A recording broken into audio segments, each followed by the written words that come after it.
वर्णिवेशरमणीयदर्शनं मन्दहासरुचिरां ननाम्बुजं पूजितं सुरनरोत्तमे मृदा धर्मनन्दनमहं विचिन्तये।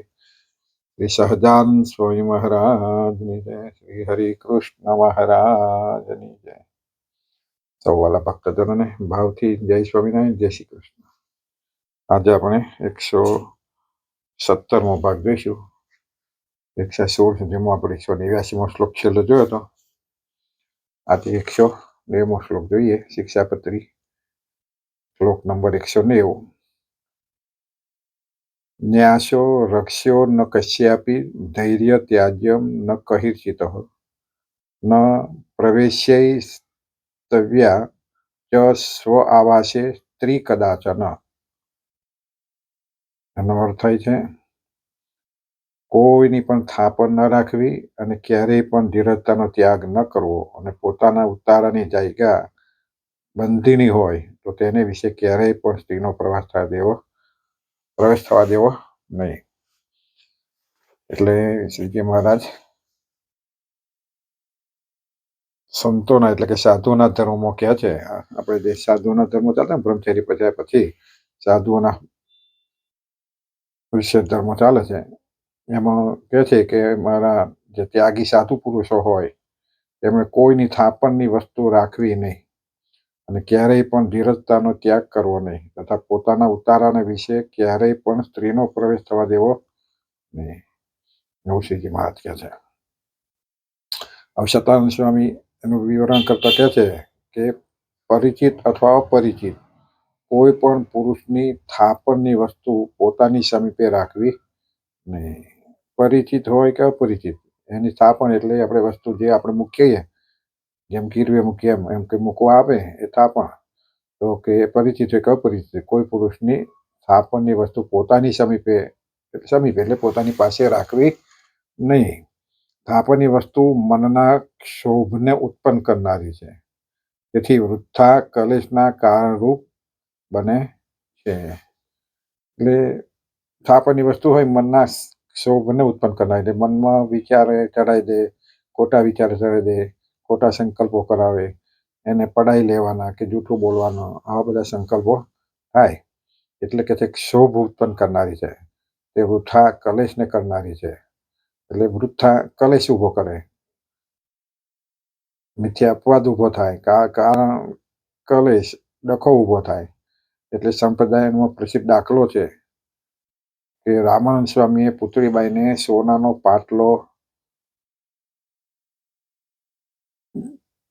પાસલો સાચવવા માટે આપેલો। આપણે પહેલા વાત થઈ ગઈ હતી કે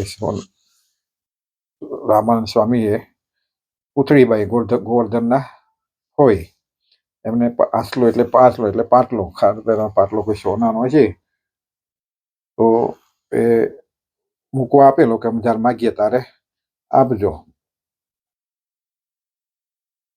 પુતળીબાઈ મનમાં ક્ષોભ ઉત્પન્ન થયો પુતળીબાઈને, અને તેથી રામાનંદ સ્વામીએ પાસલો માગ્યો છતાં આપ્યો નહીં।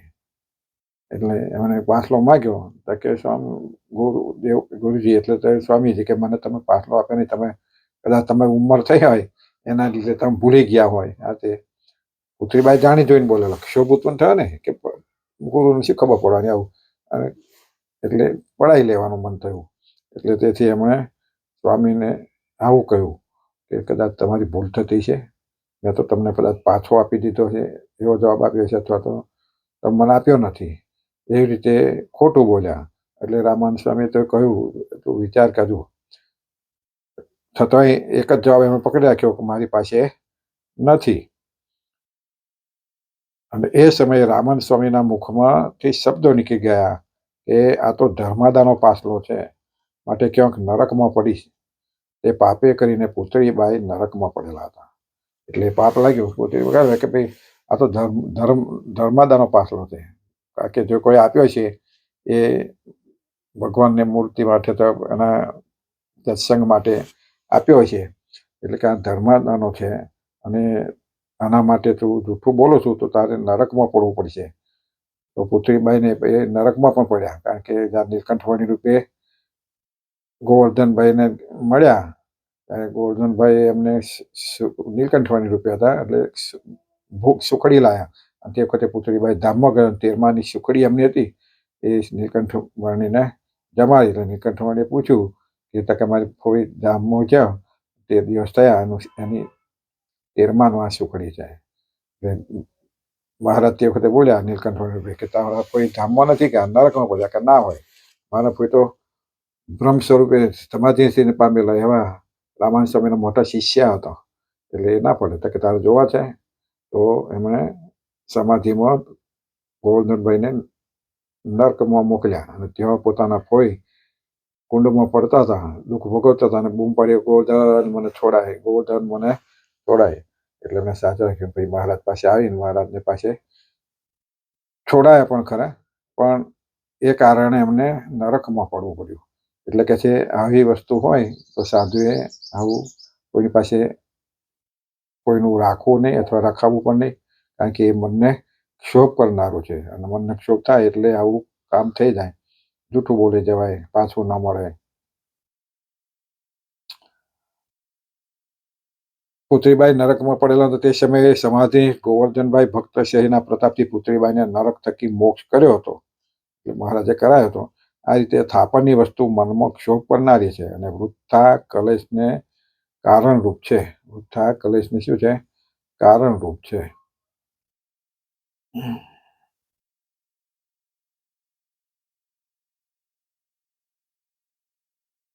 અને માટે ત્યાગી સાધુએ થાપણની વસ્તુ સાચવવા પોતાની પાસે રાખવી નહીં. અને વળી સાધુએ ક્યારેક દેશકાળાદિકના વિષમપણાને વિશે અથવા તો ક્યારેક ભિક્ષાદિક જ્યારે પ્રાપ્ત ન થાય ત્યારે પોતાની ધીરજતાનો ત્યાગ કરવો નહીં. સાધુનું પણ આ ખાસ લક્ષણ છે કે ધીરજનો ત્યાગ કરવો નહીં, ધીરજનો ક્યારેય ત્યાગ કરવો નહીં.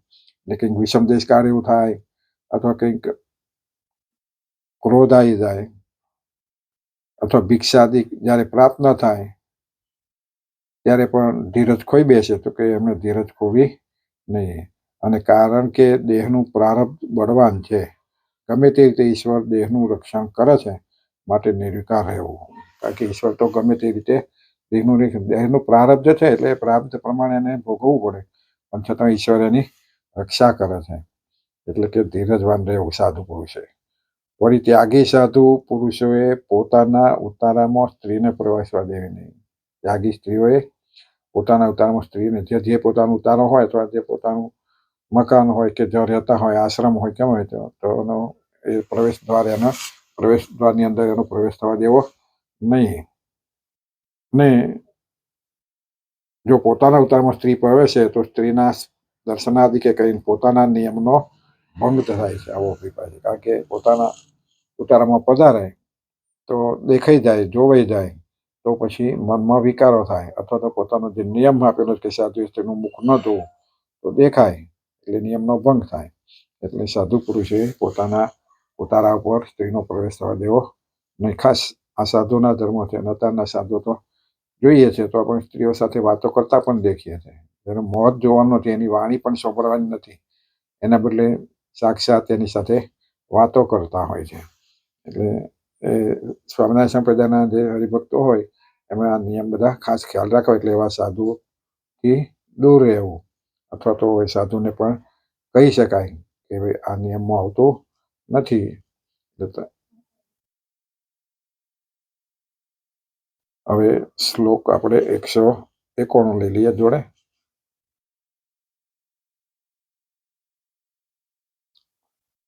ન ચ સંગમ વિના રાત્રૌ ચલિતવ્યમ અનાપદી એકાકી વિન ગંતવ્યમ તથા ક્વાપી વિના પદમ. એનો અર્થ થાય છે સાધુ તેમણે આપતકાળ પડ્યા વિના રાત્રિને સંગ સોબત વિનાનું ચાલવું નહીં તથા આપતકાળ પડ્યા વિના એકલા ચાલવું નહીં. સાધુનો આ પણ એક નિયમ છે કે આપતકાળ પડ્યા વિના રાત્રિને વિશે સંગ સોબત વિનાનું ચાલવું નહીં. એકલા સંગથી સોબત કરીને પણ અથવા એ વિના એકલા ચાલવું નહીં તથા આપતકાળ પડ્યા વિના ક્યારેય પણ એકલા ચાલવું નહીં. અને એકલા દિવસે હોય કે રાતે હોય આમ તો રાત્રે ખાસ કરીને ફરવાનું ના જ પડી છે, પણ છતાંય અત્યારે સ્વભાવના બધું થતું હોય તો એકલા સંઘ સોબત વિના ચાલવું નહીં, ને ક્યારેય પણ એકલા સાધુએ ચાલવું. એટલે ઘણા મોટાભાગના સાધુઓ જોડે બે સાધુ તો હોય જ, અથવા તો પાર્ષદ હોય, ગમે તે, પણ એકલા પણ એકાકી ચાલવું નહીં.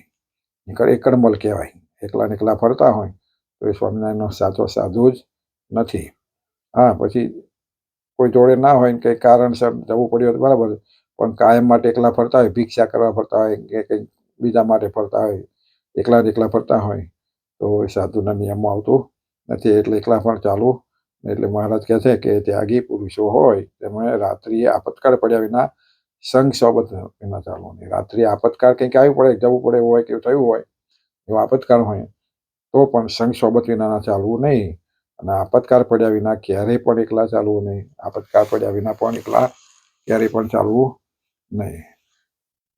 તો સતાનંદ સ્વામી કહે છે કે આ શ્લોકનો ભાવ સમજાવતા કહે છે કે સાધુ પુરુષોએ આપતકાળ પડ્યા સિવાય રાત્રિને વિશે જન સમુદાય વિના એક ગામથી બીજે ગામ જવું નહીં. એટલે સ્વામી કહે છે, સતાનંદ સ્વામી, કે સાધુ એવું આપતકાળ પડ્યા વિના રાત્રિને વિશે જન સમુદાય એટલે કોઈની સાથે રાખ્યા સિવાય એકલા જવું નહીં, અને એક ગામથી બીજે ગામ જવું નહીં. આપતકાળને વિશે તો જવામાં દોષ નથી. એવી જ રીતે આપતકાળ પડ્યા સિવાય સાધુએ કોઈ પણ સ્થાનમાં એકલા જવું નહીં. એવી જ રીતે કે જેમ રાત્રિને વિશે એકલા ના જવું, એમ આપતકાળ્યા પણ સાધુએ કોઈ પણ સ્થાનમાં એકલા જવું. કંઈ જતા હોય, સત્સંગ કરવા જતા, ગામથી બીજે ગામ જતા, તો દિવસે પણ આપતકાળ પડ્યા વિના એકલા ચાલવું નહીં. અર્થાત એકાકી વિચરણ કરવું. એકાકી એટલે એકલા એકલા વિચરણ, ફરવું, એકલા એકલા ફરવું નહીં. હવે અહીં પ્રતિવાદી શંકા કરે, એટલે શંકાશીલ જે માણસ હોય એ કે વાસે બહુનામ કલહો ભવેદ વાર્તા ધપોરેપી એક એચ તરેત તસ્માત કુમાર્ય એવી કંકણ ઇતિ. ભાગવતમાં કુમારીના કંકણનું દ્રષ્ટાંત આપેલું છે. કે છે બહાર મહેમાનો બેઠા હતા અને રસોડાની અંદર કુમારી સ્ત્રી હાથમાં કંકણો ધારણ કરીને ડાંગર ખોટતી હતી. આ ભાગવતનું ઉદાહરણ છે કે બહાર મહેમાનો બેઠા હતા અને રસોડામાં અંદર કુમારી સ્ત્રી એટલે પરણ્યા વગરની હોય એ સ્ત્રી હાથમાં કંકણના કારણે હાથમાં કંકણો ધારણ કરીને ડોંગર ખોટતી હતી. હાથમાં કંકણ એટલે બંગડી હોય, પાટલાની હોય, ખખડતું હોય, એટલે ખોડતા હોય તો અવાજ થાય. એટલે એવા કંકણ ધારણ કરીને ડોંગર ખોડતી હતી. ડોંગર ખોદતી વખતે હાથમાં ધારણ કરેલા કંકણોનો અવાજ આવતો હતો. એટલે બંગડી આપણે કંકણ એટલે બંગડી કહીએ, પાટલા કહીએ, તો એનો અવાજ ખખડે, હાથ હાલે, ઉપર નીચે જાય એટલે એ કંકણનો અવાજ આવતો હતો. તેથી હાથમાં ધારણ કરેલા કંકણો ઉતારી નાખ્યા. કેવળ 2 કંકણો ધારણ કરીને ડોંગર ખોદવાનો પ્રારંભ કર્યો. એટલે એને શું થયું, બધા કંકણ બંગડી કાઢી નાખી, ખાલી એક એક હાથે એક એક બંગડી રહેવા દીધી. આજની સ્ત્રીઓ એક એક જ રાખે છે બંગડી, અને નથી રાખતી, એક હાથે એક જ રાખે, એવું પણ બને. અને જમાના પ્રમાણે અત્યારે પાછી એક પણ પરણેલી સ્ત્રીને તો રાખવા જ જોઈએ, એનું ચિહ્ન છે સૌભાગ્યનું. પણ છતાંય આજની સ્ત્રીઓ કંકણ રાખતી નથી. આ તો કુમારી સ્ત્રી હતી એટલે એણે એક બંગડી હાથે રહેવા દીધી અને ખોદવાનો પ્રારંભ કર્યો. ડાંગર ખોદવા શરૂ કર્યું તો 2 કંકણોનો પણ અવાજ આવવા લાગ્યો. એટલે 2 કંકણ એટલે હાથે 2 કંકણ રહેવા દીધા છે. 2 હોય તો જવા દે, એકલી હોય તો ના આવે. એટલે એને અવાજ આવવા લાગ્યો. તેથી એ કુમારીએ કેવળ 1 કંકણ ધારણ કરીને જ્યારે ખોદવાનો પ્રારંભ કર્યો, પછી એણે એક એક કાઢી નાખ્યું. એટલે એક જ કંકણ રાખી અને ખોદવાનો પ્રારંભ કર્યો. ત્યારે અવાજ બંધ થયો. એમ સાધુ પુરુષો ભેગા રહે તો પરસ્પર કલહ થાય, અને 2 જણા ભેગા થાય તો વાતો કરે. માટે સાધુ પુરુષોને શાંતિ જોઈતી હોય તો એકલા જ વિચરણ કરવું જોઈએ. આ રીતે ભાગવતમાં પ્રતિપાદન કરેલું છે. તો તમે એકલા વિચરણ કરવાની શા માટે મનાઈ કરો છો? આ ભાગવતનું ઉદાહરણ લઈને કોઈ શંકા કરે, આવું પ્રતિવાદી એનો વિવાદ કરે કે ભાગવતમાં આવું કહ્યું છે કે જેમ કે આ કંકણ એને એક એક રાખ્યું તો એને ખખડાતો ન થયો, એમ સાધુ પુરુષ જો એકલો ચાલે તો એની બોલાચાલી ન થાય, કોઈને બોલવું ના પડે. અને બે થાય તો પાછું વાદ વિવાદ થાય અથવા કલહ પણ થાય, કંઈક એવું થાય. તો આવું થાય એટલે કે ઉલટા એક હોય તો વિચરણ કરવામાં વધારે સરળ. એટલે કે તમે આવું કેમ કહો છો, આવું કોઈ પ્રતિવાદી આવું શંકા કરે તો આના ઉત્તરમાં સતાનંદ સ્વામી કહે છે કે તમારી વાત સાચી છે. ભાગવતમાં કહ્યું છે કે સાધુ પુરુષોએ સંગથી રહિત રહેવું, પણ કોના સંગથી રહિત રહેવું? તો ભાગવતમાં કહ્યું છે કે તમારી વાત સાચી, પણ એમાં એવું કહ્યું છે કે સાધુ પુરુષોએ સંગથી રહિત રહેવું. કોના સંગથી રહિત રહેવું? કેવળ દુર્જન પુરુષોનો સંગ જ ભાગવતમાં નિષેધ કરેલો છે. કેવળ ભાગવતમાં દુર્જન પુરુષોનો સંગ જ નિષેધ કર્યો કે દુર્જન પુરુષો હોય એની સાથે સંગમાં રહેવું નહીં. ભગવાનના ભક્ત સાધુ પુરુષોનો સંગ આ વિષયમાં ભાગવત શાસ્ત્ર પ્રમાણરૂપ છે. એટલે વિષય આજે એક વાત કરી પુરુષોનો, તો કે ભક્ત પુરુષોનો સંગ, ભગવાનના ભક્ત પુરુષોનો સંગ નિષેધ એનો કરેલો નથી. ભગવાનના જે ભક્ત પુરુષો એનો સંગ સાથે એનો નિષેધ કર્યો નથી, એની સાથે તો રહેવું. આ વિષયમાં ભાગવત શાસ્ત્ર પ્રમાણરૂપ છે. એમાં કહ્યું છે કે કપિલ ભગવાને માતા દેવહૂતિ પ્રત્યે કહેલું કે જીવાત્માને દેહ અને દેહના સંબંધીઓનો જે સંગ છે એ દ્રઢ બંધન રૂપ છે. કપિલ મુનિએ પોતાની માતાને જ્યારે બોધ આપતા હતા કપિલાશ્રમમાં, તો ત્યારે પોતાની માતાને કહ્યું છે કે જે દેહધારી મનુષ્યો છે એનો દેહ અને દેહના સંબંધીઓનો જે સંગ છે એ દ્રઢ બંધન રૂપ છે, એનામાં બંધન થઈ જાય છે.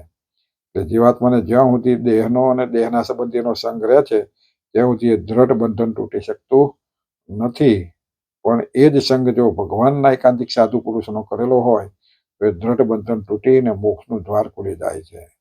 એટલે કે પેલામાં હેત થાય ને, સંબંધીનું હેત થાય, દેહનું પોતાની લાલસા હોય એટલે એનું હેત રહે, એટલે એનો હેત બંધનકારી છે. પણ એ સંગ ભક્ત પુરુષો અથવા સાધુ સંતોનો કર્યો હોય તો કે એવો સંગ શું છે, એ દ્રઢ બંધન તૂટીને મોક્ષનું દ્વાર ખુલ્લું થઈ જાય. એનાથી એ સંગથી મોક્ષનું દ્વાર ખુલી જાય છે. આ રીતે ભગવાનના એકાંતિક સાધુઓનો જે સંગ છે એ જ મોક્ષ દ્વારને ઉગાડનાર છે. આ જ રીતે કે છે સાધુ પુરુષોનો સંગ છે, સાધુનો જે પ્રસંગ રાખો, મોક્ષ એકાંતિક સાધુ પુરુષનો જે સંગ છે એ જ મોક્ષના દ્વારને ઉગાડનાર છે. માટે સાધુ પુરુષોને પણ હંમેશા સાધુનો સંગ રાખવો. એટલે સાધુ પુરુષે પણ હંમેશા એવા સાધુ પુરુષોનો જ સંગ રાખવો જોઈએ. એકલા સાધુનું પતન થાય છે, એકલા સાધુ ફરતા હોય તેનું પતન થાય છે. કઈ રીતે? જેમ એકલા જડા ભરતજી હિમાલયમાં એકલા રહેતા હતા, તેને સમજાવનાર કોઈ નહોતો, તેથી તેમનું પતન થયું. જડ ભરત એકલા એકાકી જ રહેતા હતા ને, સાધુ જેવું જીવન કાઢવા તપ કરતા હતા. તો જ્યારે પોતાનું પતન કઈ રીતે થયું? તો કે પેલા મૃગલીના બચ્ચામાં હેત થયું. એટલે તે વખત એમને કોઈ ટકોરનાર નતું. જોડે કોઈક હોત તો કહત કે ભાઈ આ ખોટું છે તો પાછા વળત, પણ કોઈ કહેનાર નતું. એટલે એમનું પતન થયું. પતન થયું એટલે એમને જે પોતે ભગવાનને મેળવવા અથવા ધામને પામી જવા નીકળી ગયા હતા એને બાટલે બંધન થઈ ગયું, હરણા હેત થઈ ગયું. આખું પૃથ્વીનું રાત છોડી નીકળ્યા હતા, કશા મેદ ના થયું. છેવટે હરણા હેત થયું. હેત એટલે એમાં ઉછેર્યું એને, નાના બચ્ચાને. મોટું થયું, ના મળ્યું તો એમને એના વિચારોમાં કે કઈ ગયું છે, એનું શું થયું છે, શું થયું છે, અને એમનો અંતકાળ આવી ગયો તો એમને 3 જન્મ લેવા પડ્યા. એટલા માટે બંધનકારી બન્યું. તેને સમજાવનાર કોઈ નહોતો, તેથી તેમનું પતન થયું. સૌભ્રી ઋષિ જંગલમાં એકલા જ રહેતા હતા. 60,000 વર્ષ તપ કર્યું, પણ સમજાવનાર બીજો કોઈ ન હોવાથી તેનું પણ પતન થયું. કારણ કે 60,000 વર્ષ તપ કર્યું અને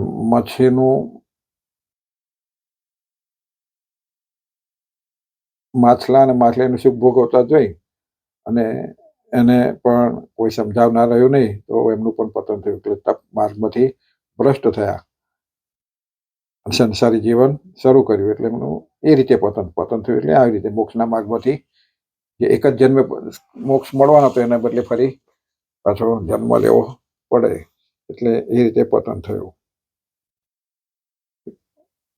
તેનું પણ પતન થયું. માટે સાધુ પુરુષોને પણ સાધુનો પ્રસંગ રાખવો. એટલે કોઈને કોઈ સાથે જોડીદાર હોય તો એ પાછા વાળે, અથવા કંઈક એકબીજાના સમાચાર મળે કે બે જણા હોય તો કંઈક કશુંક થયું હોય તો એ રીતે પણ મદદગાર બને. અને આવી રીતે કંઈક થાય તો એમાંથી કોઈ કહેનાર હોય તો પાછા વાળી શકે, એટલે પતન ના થાય. મોક્ષ માર્ગમાંથી એનું પતન થાય નહીં. એટલે જોડીમાં રહેવું. તે પાછા સંગ કોનો, એવા સારા સાધુ પુરુષો એમને સાથે રાખો તો એવા સાધુ સાથે રહેવું.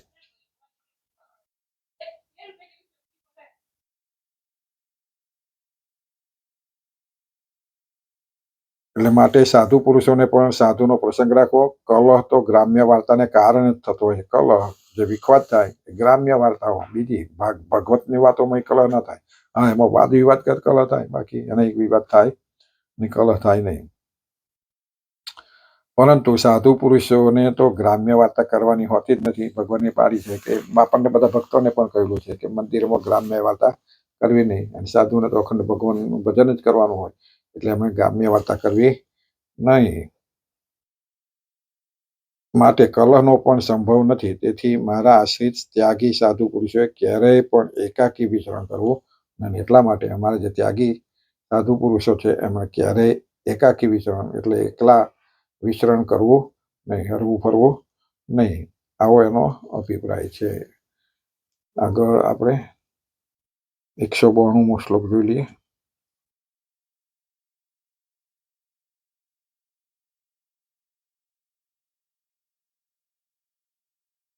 અનર્ધ્યમ ચિત્રિતમ વાસ કુસુંભાદૈશ્ચ રજ્યેતમ ન ધાર્ય ચ મહાવસ્ત્રમ પ્રાપ્તમન્યૈચ્છાપી તત.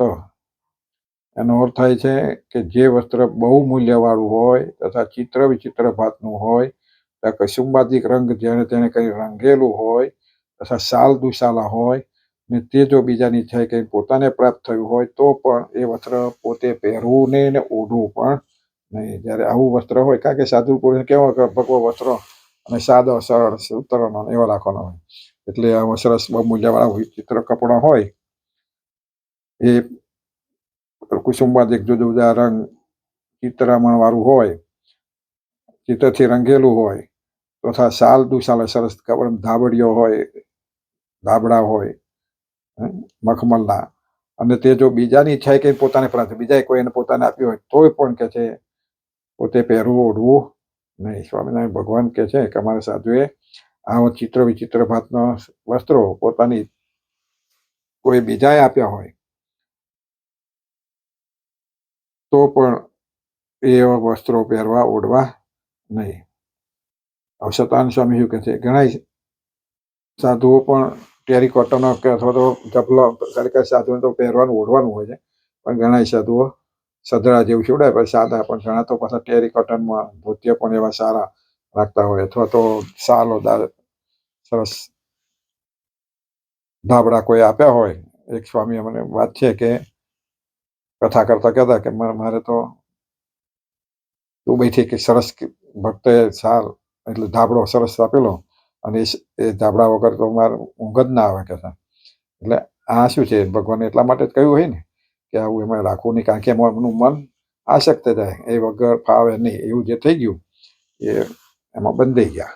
એટલે મહારાજ કહે છે એવા વસ્ત્રો અમારા સાધુએ રાખવા નહીં. એટલે સતાનંદ સ્વામી કહે છે કે કોઈ ભાવનાવાળા હરિભક્ત હોય અને વિવિધ પ્રકારના રંગ બેરંગી શાલ કે ધાબડી ઇત્યાદિ ભારે વસ્ત્રો જો સંતને ઓઢાડે તો તે સમયે અમારે જોઈતું નથી, આમ કહીને એ હરિભક્તનું અપમાન કરવું નહીં. એટલે ઘણી વખત અપમાન જેવું લાગે ને, કોઈ ના અમે નહીં પહેરતા, અમારે નહીં જોઈતું, એવું કે એવું એવી રીતે ના કહી દેવું. સ્વામી કહે છે એમને કહીને એનું અપમાન કરવું નહીં, પણ એ વખતે સ્વીકારી લેવું અને એમ કહેવું કે તમે તો આ વસ્ત્ર બહુ કિંમતી લાવ્યા છો, તમે તો સંતોની અને ભગવાનની બહુ સારી સેવા કરો છો. એટલે આવું સારા સારા વાક્યોથી એમ નવા દો કે તમે તો સંતોની બહુ સેવા કરો, તમે તો સંતો માટે આવા ભારે ભારે વસ્ત્રો લાવો છો, એવું કહેવું એને નવા દો, એટલે એને કંઈક સારું લાગે. પણ તમે તો સંતોની અને ભગવાનની બહુ સારી સેવા કરો છો, આમ લાવનાર ભક્તને રાજી કરી દેવા, અને પછી એ વસ્ત્ર પોતાને પહેરવું ઓઢવું નહીં. એટલે લઈ સ્વીકારી લેવું, પણ પછી એને પોતાના માટે પછી રાખવું, પહેરવું, ઓઢવું નહીં. પછી અન્ય જગ્યાએ આપી દે અથવા તો એને બીજા કોઈકને આપી દે, બ્રાહ્મણને આપી દે અથવા આચાર્ય મહારાજને આપી દે તો ચાલે, પણ એમણે એવા વસ્ત્રો રાખવા નહીં. કોઈ ગરીબ મનુષ્ય હોય કે બ્રાહ્મણ હોય તેને આપી દેવું. આવું જે ભારે વસ્ત્ર હોય તેને શાસ્ત્રમાં રાજસ કહેલું. રાજસ એટલે આપણને રજો ગુણ ઉત્પન્ન કરે. માન જે થાય અથવા ના કહ્યું કે આવું મને આવા સિવાય ફાવે નહીં, એટલે તમને રજોગુણ પેદા થયો. એટલે કે છે આવા વસ્ત્રો તમને રજોગુણ પેદા કરે, એટલે આ વસ્ત્રોને રાજસ કહેલા છે. તેને શાસ્ત્રમાં રાજસ કહેલા છે. સહમ સૂત્રમ સૂક્ષ્મમ ચ નાનારંગમ ચ ચિત્રયુક્ત મહાધનમ ચ યદ વસ્ત્રમાડૈ રાજસમ તુ તત ઇતિ. જે વસ્ત્ર સોમાદિક ધાતુના તારથી યુક્ત હોય, સૂક્ષ્મ હોય, ચિત્ર વિચિત્ર રંગોથી રંગેલું હોય અને મહાકિંમતી હોય, આવું વસ્ત્ર રાજસ કહેલું છે. તો આપણને આપણા માટે પણ છે, પણ સાધુઓને તો રાજસ ના પેદા થાય એટલા માટે આ વસ્ત્ર રાખો નહીં. આ બધા આપણા માટે, ભક્તો માટે કે બીજી વ્યક્તિઓ માટે પણ જેમ જેમ ભારે વસ્ત્રો પહેરો એ આપણને રાજસ ગુણ ઉત્પન્ન કરે છે, એટલે એને રાજસ કહેલો છે. તો આવા વસ્ત્રો જે હોય એ રાજસ કહેલો છે. અને એ ધનાઢ્યને યોગ્ય કહેલું છે. ધનાઢ્ય હોય એને વાંધો નહીં, માટે ત્યાગી સાધુ પુરુષોને આવું રજોગુણી વસ્ત્ર ધારણ કરવું યોગ્ય નથી. માટે સાધુ પુરુષોને આવું રજોગુણી વસ્ત્ર પહેરવું, ઓઢવું, ધારણ કરવું યોગ્ય નથી. સાધુ પુરુષોને તો કૌપીન, તેના ઉપર એક સામાન્ય વસ્ત્ર કૌપીન પહેરે, લંગોટી ટાઈપ, અને એના ઉપર એક સામાન્ય વસ્ત્ર અથવા ધોતી, પીતાંબર એવું પહેરે, અને એક ઉપર ઓઢવાનું સામાન્ય વસ્ત્ર, અને તૂટેલા વસ્ત્રના કટકામાંથી બનાવેલી ગોદડી ઇત્યાદિ વસ્ત્રોને ધારણ કરવાનું વિધાન કરેલું છે. એટલે સાધુ એ પુરુષે આવા વસ્ત્રો ખાલી એક પહેરવું ને એક ઓઢવું, અને કૌપીન ને ગોદડી પાથરવા ઓઢવા માટે પણ કેવી, તો કે છે કકડા પાટેલા હોય એની બનાવેલી હોવી જોઈએ. એટલે સાચી રજોગુણ ના પેદા થાય, કારણ કે એમાં મન ચોટે. એટલે સાધુ પુરુષોને વસ્ત્રો સિવેલોય પહેરવાના ના પાડ્યો. સારું હોય કે સરસ હોય તો એમ કહેવાય છે કે એને ફાડીને પણ હોતું, એટલે એમાં એનું મન લલચાય નહીં અથવા બંધન કરે નહીં. એટલા માટે આવા વસ્ત્રો સાધુને પહેરવા જોઈએ. આપણે કહ્યું આગળ એમ કે શાસ્ત્રાર્થના વસ્ત્રો તો ઘણા ટેરિકોટાના નાવા ખાલી રાખે, કલર લાલ ને પીળા પડતા એવો રાખે, ભગવા એ ખરખો હોતા નથી. અને વધતા હવે તો સાધુઓ તમે જુઓ, મોટા મોટા પારાયણ કથા હોય તો એ મોટા ગાલીચા ઉપર જ બેહાડવામાં બેઠા હોય. તો આ બધું રજોગુણી છે. જમાના પ્રમાણે ઘણા આપણે બધા જમાના કરીએ, પણ જમાનો લાવનાર કોણ? આપણે. એટલે ખરેખર તો સાધુને આ શોભતું નથી. વ્યાસપીઠ સિવાય બીજા બધા સંતો પહેલા અત્યાર સુધી આપણે જોતા હતા કે નીચે ગાદલા પાથી ના પડતા હતા. હવે તો ભક્તો માટે પણ સોફાઓ, પલંગ અથવા તો ખુરશીઓ ને બધું મૂકવામાં આવે છે. ખરેખર કથામાં તો નીચે પાથરેલું હોય, આસન હોય, એના ઉપર બેસવાનું હોય. પણ અત્યારના જમાના પ્રમાણે લોકોને શરીર એવા થઈ ગયા ને, પગ વળે નહીં, બેસાય નહીં, એટલા માટે આવી વિવિધ સુવિધા કરવામાં આવે. પણ જેમ જરૂરી ના હોય બધા માટે આવી સુવિધા થાય, એટલે પછી આ એક પ્રકારનો રજોગુણ પેદા કરનારો છે. અને ખરેખર સાધુએ પણ વિચારીને આવા વસ્ત્રો પહેરવા નહીં. આવા ગાદલાવાળા હોય, આવા ગાદલા પણ રાખવાની. એમની રૂમ જુઓ તો રૂમો પણ ગાદલા, પલંગો આ તે ગાલીચાવાળા હોય, અને એમાં સૂતા બેઠા સોફાઓ પણ હોય. એટલે જે નથી કરવાનું એ કરવા લાગ્યા છે. એટલે આપણને ભગવાનના વચનો પૂરા પાડતા હોય એવું લાગતું નથી. તો પછી આપણને એને જ્યારે નર્યું એવું દેખાય તો એનામાં આપણે થોડોક દોષ દેખાય, એનો વાંધો નથી. એટલે આવું ના જ પાડી, એના બદલે તમે ત્યાંના સાધુ પુરુષો લોકો આપણે પછી એમ કહીએ કે જમાના પ્રમાણે એમને ના જોઈએ, પણ જમાના પ્રમાણે જોઈએ તો ઘેર આમ શું વાંધો હતો? તો તમારા પ્રમાણે જેવાય. પણ સાધુ પુરુષ થઈને એના માટે ભગવાને આપણા સ્વામિનારાયણ સંપ્રદાયમાં નિયમો બનાવેલા છે. એ નિયમ પ્રમાણે તો સાધુ કહેવાય ને, એવા સાધુને વળગીએ તો આત્માનું કલ્યાણ આપણું કરી નાખે. એટલે સાધુએ આવા વસ્ત્રો પહેરવાને, આવું ગોદડી કે આવું સાધનો રાખવાની ધારણ કરવાનું વિધાન કરેલું છે. બહુ ભારે વસ્ત્રો ધારણ કરવા નહીં, એટલે આવા સાદા વસ્ત્રો એમને ધારણ કરવા જોઈએ એવું વિધાન છે. તો સાધુના આપણે 192મો શ્લોક પૂરો કર્યો. ભાગ પણ અહીંયા પૂરો કરીએ. ફરીના ભાગમાં આપણે આગળના 103મા શ્લોકનું જોઈશું. બધા ભક્તોને ભાવથી જય સ્વામિનારાયણ, જય શ્રી કૃષ્ણ.